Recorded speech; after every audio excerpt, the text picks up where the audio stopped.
오늘 본문 우리 히브리서 10장 11절부터 18절 말씀 중심으로 죄를 사하는 예배 괜찮은가 그걸 보면 죄를 위하여 다시 제사 드릴 필요가 없다고 말씀을 하고 있는데요. 제목 정하기가 참 많이 힘들었습니다. 제가 왜 이런 제목을 정했는가 하면 오늘 한국교회에 우리가 예배를 드릴 때 그렇지는 않겠지만은 이렇게 죄를 이렇게 고백을 하고 우리가 한 주일 동안 살아오면서 잘못한 거 고백하는 거 맞거든요. 고백을 해야 되죠. 그런데 고백은 하는데 우리 고백한 이후에 우리가 죄사함에 대한 그 감격이 과연 있는가? 만약에 그것이 없다면 구약 시대에 우리 죄 짓고 그것을 이렇게 제사 드리면서 계속 반복하는 거하고 비슷한 거거든요.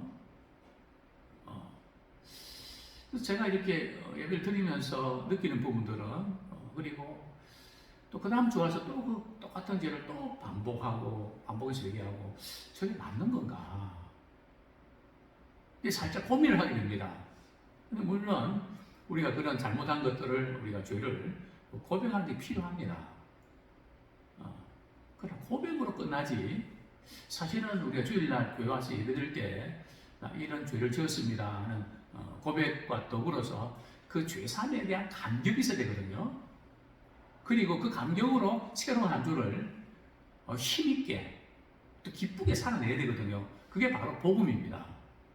근데 그렇지 않으면 늘 우리가 그냥 죄를 사는, 물론 우리가 죄에 지었기 때문에 용서받고 사함받는 필요하는데 사함을 받는다는 게 그 부분은 별로 생각 안 하고 그냥 고백으로 끝나버리는 그런 어떤 문제는 없는가? 히브리서 7장에서 8장, 9장 보면 옛 언약, 또 새 언약, 옛 제사, 그리고 그리스도의 피의 제사에 대해서 계속 반복적으로 그죠? 옛 언약에 따라서 이제 제사 드리는 것은 외형적인 부분에서 죄를 이렇게 씻지만 그 양심을 이렇게 씻지 못하는, 그죠? 외형적인 것은 뭔가 정결하게 되지만 죄를 씻는다는 표현이 조금 그렇네요. 외형적으로 우리 정결케 되는 면은 있지만 그 내면의 그 깊은 죄를 제거를 못한다는 겁니다. 어떤 분은 이렇게 표현했더라고요. 그 죄책감은 이렇게 고백하면서 제거를 하는데 죄책은 그대로 남아있더라는 거죠. 사실 우리가 예수를 믿을 때 우리가 죄책감에서부터 자유함도 얻지만 또 죄책에서 자유함을 얻거든요. 예수 결박 부셨도다. 나의 결박 부셨도다. 그래서 나는 자유해. 근데 어떤 분들은 예배를 드리고 나서도 뭐가 이렇게 좀 스트레스가 많은지, 때는 회의하다가도 폭발하기도 하고 상처 주기도 하고 받기도 하고, 그거 왜 그럴까? 우리가 교회 와서 예배 드리고 그런 어떤 이렇게 한 주 동안 살면서 부부 관계 또 여러 가지 마음 복잡한 것들 많이 있죠. 그래서 주님 앞에 내려놓으면 그 문제 해결이 되잖아요. 그러면 주님 주시는 그 죄사함의 감격을 가지고 봉사도 하고 섬기는 거거든요. 그런데 이런 감격들이 과연 우리에게 회복되고 있는가 고민을 하게 됩니다. 그렇습니다. 오늘 두 가지 말씀 좀 드리고 싶은데요. 오늘 본문 11절부터 14절까지는 이제 그리스도의 완성된 사역, 즉 단번에 영원한 속죄를 강조합니다. 그러면서 구약시대의 제사 제도가 참 불완전하다 하는 것을 다시 한번 언급을 하고 있는데요. 우리 히브리서 10장 10절, 11절 같이 읽겠습니다. 11절 같이 읽겠습니다. 시작. 제사장마다 매일 서서 섬기며 자주 같은 제사를 드리되 이 제사는 언제나 죄를 없게 하지 못하느니와. 자, 구약 시대에 제사를 드리는 제사장은 말이죠. 제사 드릴 때 어떻게 했을까요? 또 매년 또는 매일 말이죠. 제사 드릴 때 서서 제사를 드렸거든요. 이 서서 제사를 드렸다는 것은 그 자체가 말이죠. 계속해서 제사를 드리지 않으면 안 됐다는 것을 내포하고 있는 거거든요.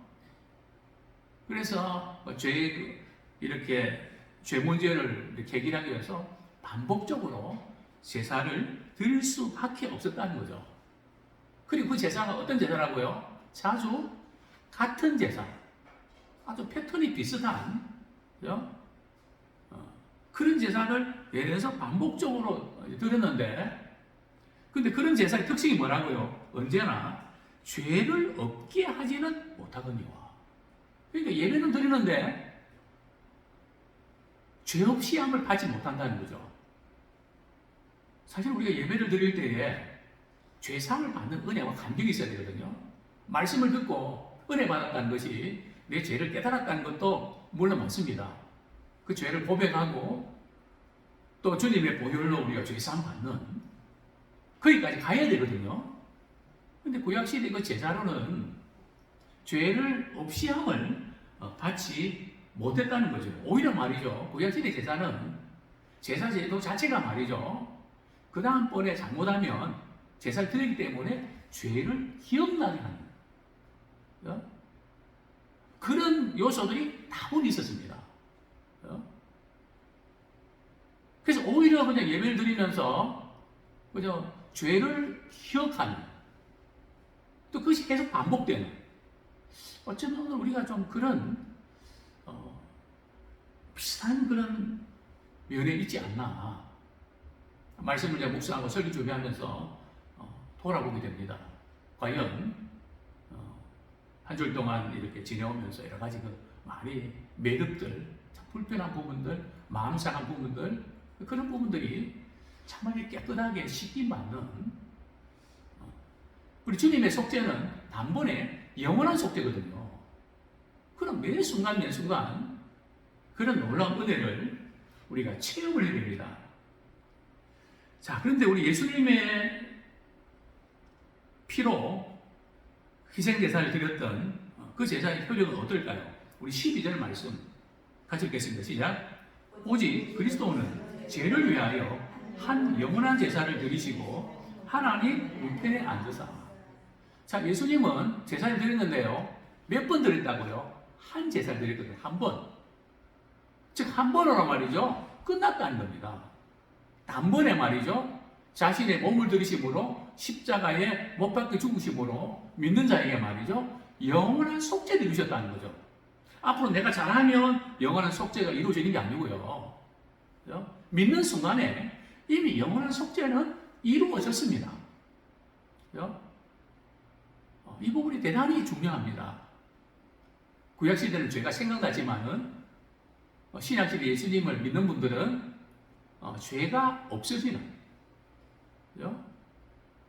주님이 다시 그 죄를 기억하지 않는다. 또 우리가 스스로 그 죄가 비없는다 할지라도 주님이 우리의 죄를 기억하지 않으신다. 주님이 우리의 죄를 기억하지 않는 의미는 뭔지 아시죠? 죄에 대한 형벌을 묻지 않겠다는 겁니다. 죄에 대한 대가를 치르게 하지 않겠다는 겁니다. 그래서 우리가 매 순간순간 우리 예배 드릴 때마다 또 우리의 사랑하는 삶의 현장에서 이 복음에 대한 감격, 예수님의 속죄가 영원한 속죄이기 때문에 우리의 삶에도 우리가 늘 우리가 연장에서 넘어지고 또 죄를 짓고 나죠. 그래서 우리 삶 속에도 이 영원한 속죄를 적용하는 우리가 되기 원합니다. 그냥 예수 믿고 그냥 부흥회 때, 수련회 때 은혜 받고 말이죠. 그때 속죄 받은 감격 가지고 그냥 그 다음부터는 조금 퇴색돼서 말이죠. 그냥 그 봉사하고 뭐 해야 되고 뭐 이런 어떤 일 때문에 말이죠. 이 감격을 잊어버릴까봐 주님 뭐라고 말씀하십니까? 성찬식을 통해서 이를 행하여 나를 기념하라. 자꾸 우리는 그 부분을 놓치거든요. 다른 것을 잊어버려도 이 복음으로 인해서 우리의 죄사함 받는 하나님 관계에 회복된 이 감격은 절대 잊지 마라. 그러면서 이 먹는 것을 통해서 말이죠. 정신 이상자나 조금 그런 분도 말이죠. 우리 아이들 같은 경우도 뭘 주면 어디들 합니까? 입으로 다 들어갑니다. 하나님께서 이를 향해서 기념하는 것이 다 이런저런 것 때문에 마음상 그래도 이 복음에 대한 감격 잊어버리지 마라. 이것 없이는 신앙생활 자체가 불가능하다 하는 것을 우리에게 교훈하고 계신 겁니다. 자, 그 다음에 보면 하나님 우편에 앉으사, 우리 13절까지 같이 읽겠습니다. 시작. 그 후에 자기 원수들을 자기 발등상에 되게 하실 때까지 기다리시나니. 여기 보면 하나님 우편에 앉으사. 그죠? 예수님께서 십자가에 죽으시고요, 부활하셨습니다. 자, 예수님께서 말이죠, 십자가에 죽으셨기 때문에 우리가 제사함 받는 건가요? 우리 성경 말씀 우리 한 구절 보겠습니다. 물론 예수님이 십자가에 못 박혀 죽으셔서 우리가 제사함 받을 수 있는 길이 열렸죠. 그러나 죽으심으로 끝나서는 안 된다는 겁니다. 그죠? 그렇지 않으면 어떤 일이 발생할까요? 우리 고린도전서 15장 15절 16절 우리 같이 한번 읽겠습니다. 시작. 15장 15절 16절 우리 16절 17절 읽겠습니다. 세강국에서 만일 죽은 자가 다시 살아나는 일이 없으면 그리스도도 다시 살아나실 일이 없었을 터이요 그리스도께서 다시 살아날 일이 없으면 너희의 믿음도 헛되고 너희가 여전히 죄 가운데 있을 것이라. 그죠? 그리스도께서 다시 사시는 것을 믿지, 부활을 믿지 않으면 말이죠, 우리가 여전히 죄 가운데 있다는 겁니다. 그러니까 나 예수님이 십자가를 믿는데 부활을 믿지 않는다면 여전히 죄책감에 시달리면서 죄의 결박에서 힘들어할 수 있다는 겁니다. 주님이 다시 사셨다는 것은 사방 것에 빼뜨리고 말이죠, 죄의 결박 푸셨다는 거거든요. 대단히 중요한 그런 부분들이죠. 근데 오늘 본문으로 다시 돌아갑니다. 히브리서 10장 하나님 보좌 우편에 앉으사 승천하시고 부활하시고 승천하셔서 이제 하나님 보좌 우편에 앉아 계시는데요. 그 예수님은 하나님 보좌 우편에서 서 계신가요? 자세가 액션이 어떻습니까? 제사장들은 서서 그냥 같은 제사를 드렸지만 예수님은 하나님 보좌 우편에 앉아 계시죠. 무슨 뜻입니까? 앉아 계신다는 것은 우리의 죄를 말이죠, 십자가 사건을 통해 단번에 영원한 속죄를 이루셨다는 겁니다. 더 이상 우리 어떤 그 제사를 드려서 죄사함 받는 그런 반복해서 그럴 필요가 없다는 거죠. 이미 이루신 것을 우리는 삶 가운데 적용을 해야 됩니다. 우리 것으로 받아들여야 됩니다. 한때 봉의 은혜 받을 때만 적용하고 그 다음에는 여전히 죄책 가운데 그냥 이렇게 하는 게 아니라는, 그러면 우리 구약시대의 제사와 비슷한 그런 정처를 밟을 수가 있다는 겁니다. 13절에 보면 그 후에 자기 원수들을 자기 발등상에 되게 하실 때까지 기다리시나니. 예수님께서 하나님 보좌 우편에 앉아 계셔서 말이죠, 뭘 기다리신다고요? 자기 원수들을 자기 발등상에 되게 하실 때까지. 자, 이게 이때가 언제입니까? 언제 이런 일이 일어나죠? 여기 원수들은 악한 권세들이고 마귀들이죠. 사망의 권세를 잡은 자죠. 그죠? 예수님도 십자가 사건을 통해서 사망 권세를 깨뜨리셨지만 완전히 굴복되는 때는 언제일까요? 예수님께서 재림하실 때. 재림하실 때 이제 완전히 정리가 돼버리거든요. 그 전에는 늘 원수마귀의 시험도 있고 유혹도 있기 때문에 우리가 넘어지기도 하고 그래서 회개도 하고 또 주의 보혈의 능력을 또 매 순간 우리가 적용해야 되고 이런 것이 계속되는 거죠. 자, 이 말씀은 시편 110편 1절을 인용한 말씀이거든요. 우리 한번 찾아보겠습니다. 시편 110편 1절 우리 같이 한번 읽겠습니다. 시작. 여호와께서 내 주에게 말씀하시기를 내가 내 원수들로 발판에 되게 하기까지 너는 내 오른쪽에 앉아 있으라 하셨도다. 이 말씀을 인용해 두거든요. 장차 오실 메시아, 그죠? 하나님 보좌 우편에 앉아 계신 그분을 말씀하고 있는데요. 그래서 그리스도의 구속은 완전하다는 겁니다. 우리 하나님 보좌 우편에 앉아 계셔서 뭐 하고 계실까요? 우리를 위해서 중보기도 하고 계십니다. 왜요? 주님께서 우리를 온전히 해주셨는데 주님 앞에 서는 그날까지 계속해서 그 온전함을 이루어드려야 되는데 우리 약하잖아요. 그래서 주님이 우리를 위해서 중보 기도하고 계시죠. 그렇습니다. 최후의 심판 때 자기 원수들을 멸할 때까지 말이죠. 기다려 주시는데 그 기다려 주심은 그냥 시간이 남아서 기다려 주시는 그게 아니고요. 분명한 목적이 있다는 겁니다. 주님께서 왜 기다려 주시는 걸까요? 베드로후서 3장 9절 말씀. 분명한 이유가 있다는 거죠. 베드로후서 3장 9절 같이 읽겠습니다. 시작. 주의 약속은 어떤 일이 더디다고 생각하는 같이 더딘 것이 아니라 오직 주께서는 너희를 대하여 오래 참으사 아무도 멸망하지 아니하고 다 회개하는 일 이르기를 원하시니라. 오래 참고 기다려주시는 이유는 한 사람이 더 구원받아서 돌아오기를 원하신다는 거죠. 하나님의 국률하심이 이제 기다림의 목적이라는 거죠.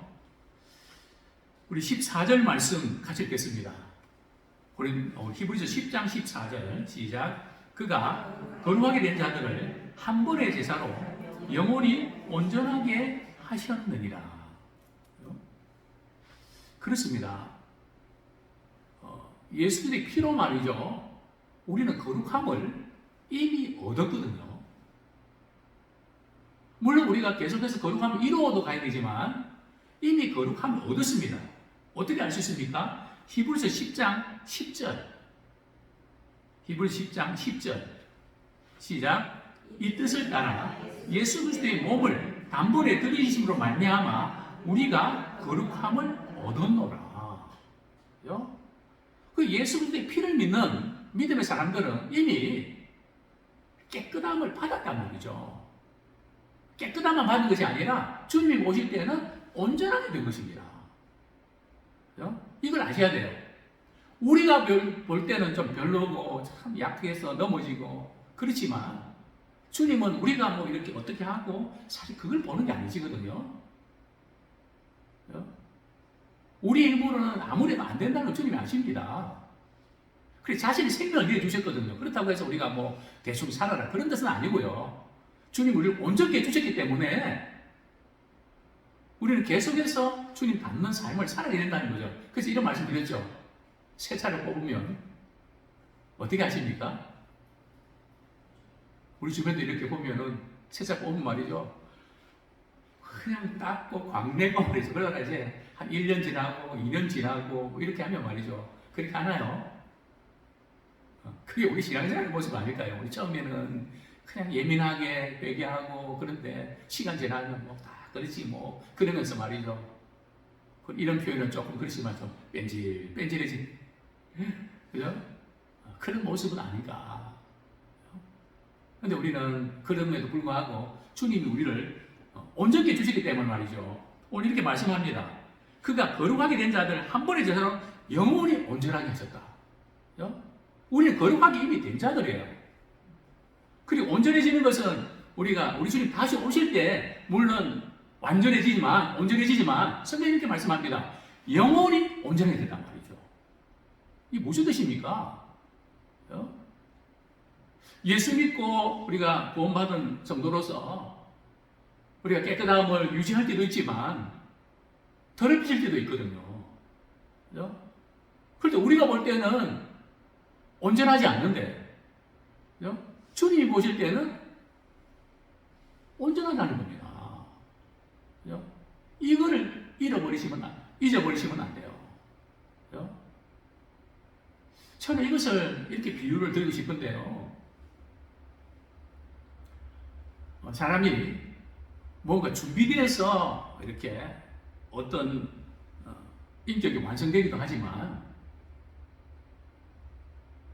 이미 너는 이런 사람이다. 이것을 계속 강조하면 말이죠. 그런 사람이 되어간다는 거예요. 우리 하나님은 우리를 바라보실 때는 그런 겁니다.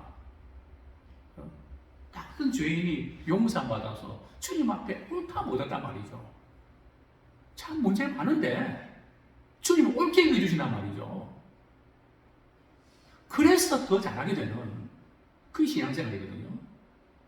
야, 이것도 못돼, 저것도 못돼, 막 그러면서 말이죠. 신앙생활 하게 되면 신앙생활 잘 될 수가 없어요. 그래서 우리 자녀들에게 계속해서 사랑한다고, 축복한다고, 안아주고, 부벼주고 말이죠. 우리 아이들에게는 말이죠. 얼마나 중요한지 모릅니다. 사랑의 눈빛을 계속 보내주고요. 나는 참 존귀한 자다. 너는 앞으로 대단한 사람이 될 것 같아. 어제 사실은 제가 기뻤습니다.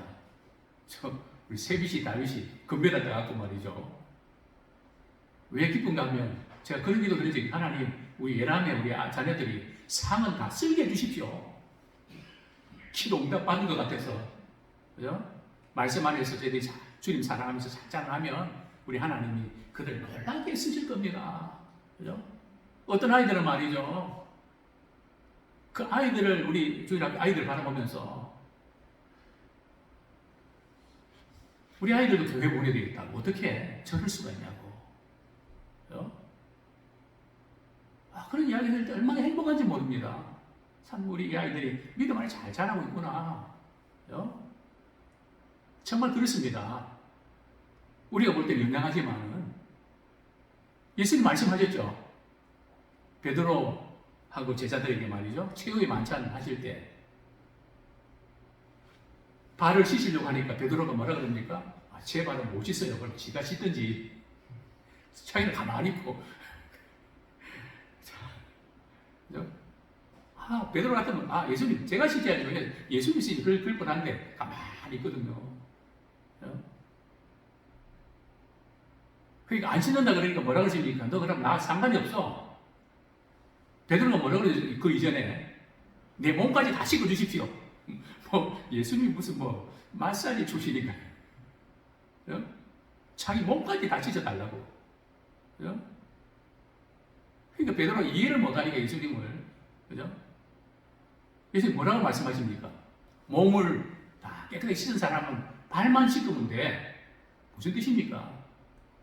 제자들이 실수도 많고 그래도 예수님 믿으면 주님 보실 때는 온전했다는 겁니다. 그거 놓치시면 안 돼요. 내가 볼 때 온전해진 것이 아니라 주님의 피로 말이죠. 우리를 온전하게 해주셨습니다. 어떻게 해요? 영원히 온전케 해주셨습니다. 우리 그 영혼이 온전히 되면 힘있고 말이죠. 주님을 계속 닮아가는 겁니다. 또 넘어져도 이게 왜 이럴지 이거밖에 안 되나 그러지 마시고요. 주님이 나를 온전히 해주셨는데 나는 그 방향으로 계속해서 온전히 해야지. 주님 닮아야지. 우리 그렇게 나가는 우리가 되기를 소원합니다. 두 번째는 이렇게 온전히 해주시는 그 방법이 말이죠. 성령께서 확증해 주시는 말씀입니다. 우리 시간이 많이 가서 15절부터 18절까지 연이어서 말씀 읽겠습니다. 시작. 또한 성령이 우리에게 증언하시되 주께서 이르시되 그날 후로는 그들과 맺을 언약이 이것이라 하시고 내 법을 그들의 마음에 두고 그들의 생각에 기록하리라 하신 후에 또 그들의 죄와 그들의 불법을 내가 다시 기억하지 아니하리라 하셨으니 이것들을 사하셨은즉 다시 죄를 위하여 제사 드릴 것이 없느니라. 성령께서는 과거에만 말씀하시는 것이 아니라 현재에도 계속해서 또한 성령이 우리에게 히브리서 당시에 그 성도들에게 말이죠. 구약의 성도들뿐만 아니라 예레미야가 기록할 때 성도들뿐만 아니라 우리에게도 말이죠. 계속해서 이제 말씀하신다는 거죠. 주님께서는 우리에게 말이죠. 새 언약을 맺으셨는데 그 언약의 말씀을 말이죠. 어디에 기록해 뒀다고요? 우리의 마음과 생각에 기록해 두셨다는 겁니다. 옛 언약은 돌 위에다가 말이죠. 새겨 두셨거든요. 그러나 새 언약은 우리의 마음과 생각에 두셨다는 거죠. 그러니까 우리가 신앙생활 할 때 말이죠. 어디서 결판이 나는가 하면 어떤 인간관계든 또 우리가 살아가면서 힘든 일이 생길 때 자신의 생각과 자기 감정에 빠지는 분들이 있거든요. 그런데 정말 거듭난 사람은 말이죠. 그 자신의 심령 속에 하나님의 말씀이 생각나게 되고 또 마음에 그 말씀이 있습니다. 떠오르게 돼 있거든요. 누가 그렇게 하십니까? 우리 IQ가 아니라니까요. 우리 안에 계신 성령님께서 말이죠. 막 힘들고 어려울 때에 하나님이 내게 주시는 생각이 있단 말이죠. 또 말씀이 떠오르게 하세요. 우리는 그 은혜 힘입고 여기까지 오지 않았습니까?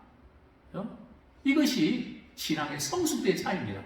성령께서 계속 말씀이 생각나게 두시거든요. 왜냐하면 우리의 생각과 마음에 기록해 두셨습니다. 절대 머리가 좋고 나쁘고 아닙니다. 기억력의 문제가 아닙니다.